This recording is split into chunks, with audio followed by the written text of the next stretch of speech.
Hello बच्चों, let's read this question. The question say that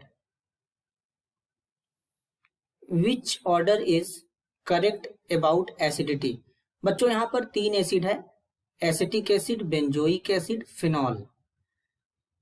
इनका यहाँ पे ऑर्डर लगाया गया है, 4 ऑप्शन गिवन है और हमको बताना है कि इनमें से कौन सा एसिडिटी का करेक्ट ऑर्डर होगा. तो सबसे पहले समझेंगे की कॉन्सेप्ट. की कॉन्सेप्ट होगा एसिडिटी ऑफ ऑर्गेनिक कंपाउंड. तो सबसे पहले बच्चों यहां पे समझेंगे कि एसिडिटी कैसे कंपेयर करेंगे. तो बेसिकली बच्चों क्या करेंगे, एसिड लेंगे, एसिड से H+ निकालेंगे, H+ निकालने के बाद बनेगा कॉन्जुगेट बेस.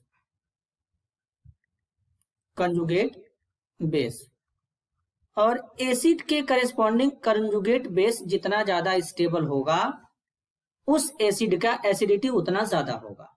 तो यहां पर बच्चों 3 एसिड है, तो सबसे पहले तीनों एसिड से कॉन्जुगेट बेस बनाएंगे. अगर हम एसिटिक एसिड लें बच्चों इस तरीके से, एसिटिक एसिड से जब H+ आयन निकालेंगे तो यहां पर इस तरीके से H+ आयन बाहर निकल जाएगा और H+ आयन बाहर निकलने के बाद यहां पर बनेगा CH3COO नेगेटिव, जिसे एसीटेट आयन कहते हैं. फिर इसके बाद यहां पे इसी तरीके से बेंजोइक एसिड लेंगे, C6H5COOH, वाटर लेंगे इस तरीके से, इससे H+ आयन निकलेगा, बनेगा C6H5COO-.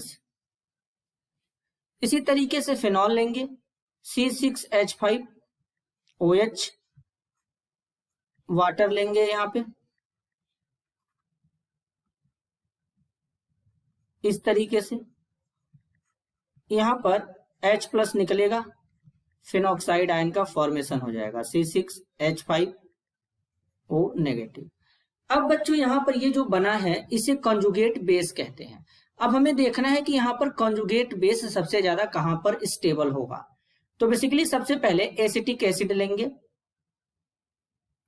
इस तरीके से, CH3 C+O नेगेटिव. अब यहां पर ये नेगेटिव चार्ज है, ये रेजोनेंस करेगा यहां पे इस तरीके से. तो इस तरीके से जब रेजोनेंस करेगा बच्चों तो यहां पर इस तरीके से ये नेगेटिव चार्ज यहां पे बन जाएगा, यहां पे डबल बॉन्ड O आ जाएगा.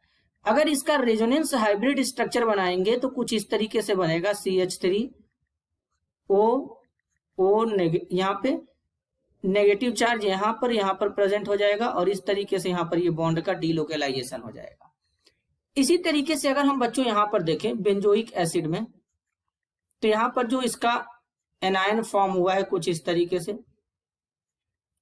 C+O negative. तो अगर हम इसमें रेजोनेंस कराएंगे तो यहां पर क्या है, CH3 था, यहां पर हमारा क्या है, बेंजीन रिंग है. तो अब अगर इनमें देखें तो रेजोनेटिंग स्ट्रक्चर तो इसका भी बनेगा, लेकिन यहां पर जो CH3 है, ये जो CH3 जुड़ा है, ये CH3 हमारा क्या है, +I इफेक्ट शो करता है, पॉजिटिव इंडक्टिव इफेक्ट. इसका मतलब यहां पर ये इस कार्बन के ऊपर इलेक्ट्रॉन डेंसिटी डोनेट करेगा. तो यानी इस ऑक्सीजन के ऊपर ये कार्बन क्या करेगा, इन ऑक्सीजन को इलेक्ट्रॉन डोनेट करेगा. तो यहां से क्या होगा, ये नेगेटिव चार्ज और ज्यादा अनस्टेबल होगा. जबकि यहां पर ये जो बेंजीन रिंग है ये इलेक्ट्रॉन विथड्राइंग ग्रुप है,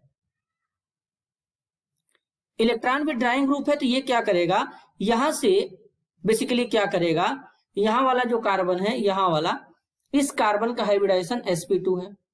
तो sp2 होने के कारण ये क्या करेगा, इससे इलेक्ट्रॉन को खींचेगा.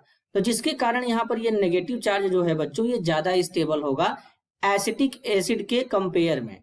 लेकिन अगर यही हम बात करें फिनॉल में, तो अब फिनॉल में क्या होगा, फिनॉल में इस तरीके से यहां पर O नेगेटिव, जिसे फिनॉक्साइड आयन कहते हैं। इस फिनॉक्साइड आयन में देखेंगे तो ये नेगेटिव चार्ज यहाँ आएगा, ये यहाँ पे ब्रेक होगा। तो इस तरीके से क्या होगा, यहाँ पे रेजोनेंस करेगा, नेगेटिव चार्ज रेजोनेंस करेगा, और रेजोनेंस करने के कारण यहाँ पे डीलोकेलाइज्ड होगा, और नेगेटिव चार्ज डीलोकेलाइज्ड होगा। तो इसका मतलब है बच्चों कि ये कॉन्जुगेट बेस हमारा क्या होगा, स्टेबल होगा। तो कुछ इस तरीके से यहाँ पे पहले इसका रेजोनेटिंग स्ट्रक्चर बनाएंगे। यहाँ पे negative charge double bond O, then यहाँ पे क्या करेंगे, फिर से ये नेगेटिव चार्ज यहाँ पे आएगा, ये बॉन्ड इस पे ब्रेक होगा। तो कुछ इस तरीके का यहाँ पे स्ट्रक्चर फॉर्म हो जाएगा, डबल बॉन्ड, यहाँ पर नेगेटिव चार्ज आ जाएगा, एक डबल बॉन्ड यहाँ पे और डबल बॉन्ड O यहाँ पे। इसी तरीके से यहाँ पर ये है बच्चों, तो ये नेगेटिव चार्ज इस बार यहाँ पे आएगा, ये बॉन्ड इस पे ब्रेक होगा। तो यहाँ पर क्या होगा, इस तरीके से डबल बॉन्ड, यहाँ पे डबल बॉन्ड, यहाँ पे डबल बॉन्ड, यहाँ पे O नेगेटिव। अब इसमें भी नेगेटिव चार्ज डीलोकेलाइज्ड हो रहा है रेजोनेंस के थ्रू, लेकिन एसिटिक एसिड के कंपेयर में क्या है कि यहाँ पर इक्विवेलेंट रेजोनेटिंग स्ट्रक्चर बनता है। तो इक्विवेलेंट रेजोनेटिंग स्ट्रक्चर बनने के कारण इसका स्टेबिलिटी ज्यादा हो जाता है। वैसे तो बच्चों होता ये है कि जिसका जितना ज्यादा रेजोनेटिंग स्ट्रक्चर बनेगा वो उतना ज्यादा स्टेबल होगा। तो यानी फिनॉल ज्यादा एसिडिक होना चाहिए एसिटिक एसिड और कार्बोक्सिलिक एसिड से, लेकिन ऐसा नहीं हुआ, क्योंकि एसिटिक एसिड में यहाँ पर ज्यादा रेजोनेटिंग स्ट्रक्चर तो नहीं बना, लेकिन इसमें इक्विवेलेंट स्ट्रक्चर बन रहा है, और इक्विवेलेंट स्ट्रक्चर जो होते हैं रेजोनेटिंग वाले, ये ज्यादा स्टेबल होते हैं। तो इसलिए बेसिकली एसिटिक एसिड हमारा फिनॉल से ज्यादा एसिडिक हो जाएगा। अब यहाँ पर जो बेंजोइक एसिड है, बेंजोइक एसिड भी सेम है, इसमें भी कार्बोक्सिलिक ग्रुप है बच्चों, इसमें भी रेजोनेंस होगा, लेकिन ये जो जिस बेंजीन रिंग से यहाँ पर ये कार्बोक्सिलिक ग्रुप जुड़ा है, ये वाला कार्बन हमारा क्या है, sp2 है, मतलब इलेक्ट्रॉन विथड्राइंग ग्रुप है। ये क्या करेगा, इलेक्ट्रॉन को खींचेगा, तो नेगेटिव चार्ज का स्टेबिलिटी और ज्यादा बढ़ा देगा। तो इसका मतलब सबसे ज्यादा एसिडिक नेचर कौन हो रखेगा, बेंजोइक एसिड रखेगा। फिर बेंजोइक एसिड से कम हो जाएगा एसिटिक एसिड का, और सबसे कम एसिडिक नेचर कौन रखेगा बच्चों, फिनॉल रखेगा। तो इस तरीके का यहाँ पर ये ऑर्डर बनेगा। अब इस तरीके का कहां पे ऑर्डर हमारा शो हो रहा है, ऑप्शन 2 में, benzoic acid, acetic acid, phenol. तो करेक्ट आंसर होगा option 2। This is your answer. I hope you understood it well. All the best.